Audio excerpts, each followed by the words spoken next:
to let our soul bling.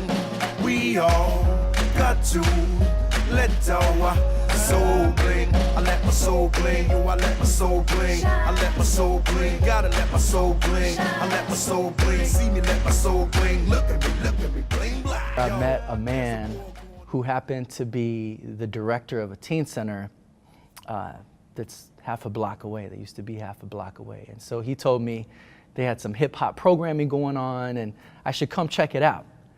So I remember when I walked into the teen center, it felt like a scene out of a movie. There was graffiti on the wall, there was music playing, there was kids who were breakdancing and battling each other. There was other kids who were sketching in their sketchbooks, their black books. I heard music coming from a different room, and there was a bunch of teens who were there, you know, who were freestyling. And so I was into freestyling at the time, so, you know, I got in there and kicked a little freestyle, and it was fun. And I started having a little conversation with them, and I said, well, are you guys, you know, using any original beats? Are you guys recording? And they're like, nah, man, we just have these industry beats. And I started talking to the breakers. I was like, well, man, I see you guys kind of falling. Who's teaching you? And they said, man, we have no one to really teach us. And so I thought, well, I have all the best artists in the city that I'm sponsoring. I'm gonna start inviting these guys to come down to the teen center. And so what started out as workshops evolved into concerts, festivals, and eventually full-blown hip-hop theatrical productions.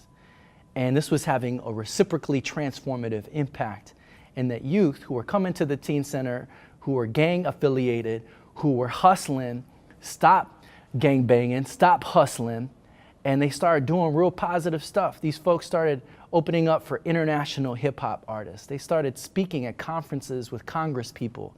They started developing a real thirst for knowledge and education. And reciprocally, all the mentors were also being transformed. I realized how could somebody who was LD or stupid write a play? And I started to think, well, man, maybe I'm not stupid. Maybe I'm not learning deficient. Maybe I just learned differently. And so I started to use these strengths of communication and connection with the community in school. I remember I had a science class and I had to memorize all these different vocabulary words. So I did a science rap, started talking about the ecosystem and the stratosphere and the ionosphere, and I used all the words in the proper context, and it helped me memorize the definition of the words, and I passed the quiz. I remember I had to read Shakespeare, and I was like, why? They always talk about this guy shaking a spear. I don't know, you get it. And so I started getting into the text, and it was tough. I couldn't understand it, but I realized when I first listened to this rapper named Twista, I couldn't understand him either. And after a while, you get used to the cadence and the rhythm, and then you crack the code and you can understand what Twista is talking about. So I said, well, let me give Shakespeare a little try. So I started getting into it, and pretty soon I could understand the cadence and the rhythm, and I could understand everything he was talking about.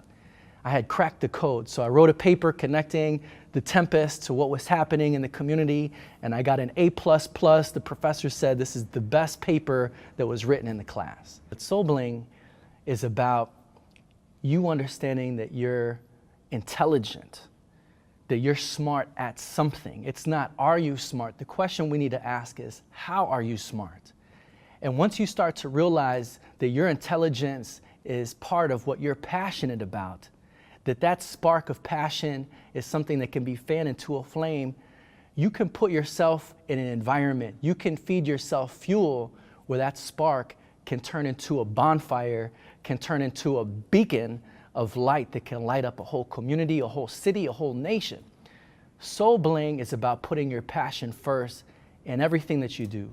It's about finding creative ways of putting your intelligence and your passion into how you study, into how you write research papers, into the service projects that you do in the community, the folks that you connect with in the community, and not just doing stuff that's superficial, but really taking a risk with your passion and saying, okay, if we're gonna go for it, let's not just address a surface problem, let's address a root issue.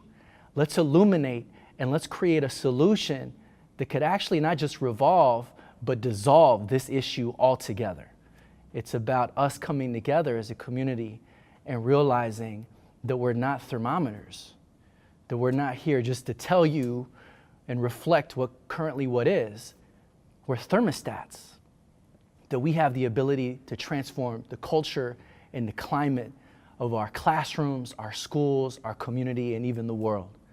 That's what it means, the soul bling. My soul bling like down with Soul Train. My pendant hangs like strange things, poetry round the neck. The portal to make my soul sing immortal, enslaved around human beings, abnormal. Pain on neck like S's on Superman's chest. You can bet that my neck's influenced by God's blessing. The stress that's expressed is positive emotion. Never settle for less, I devour like a quotient. I checkmate my life like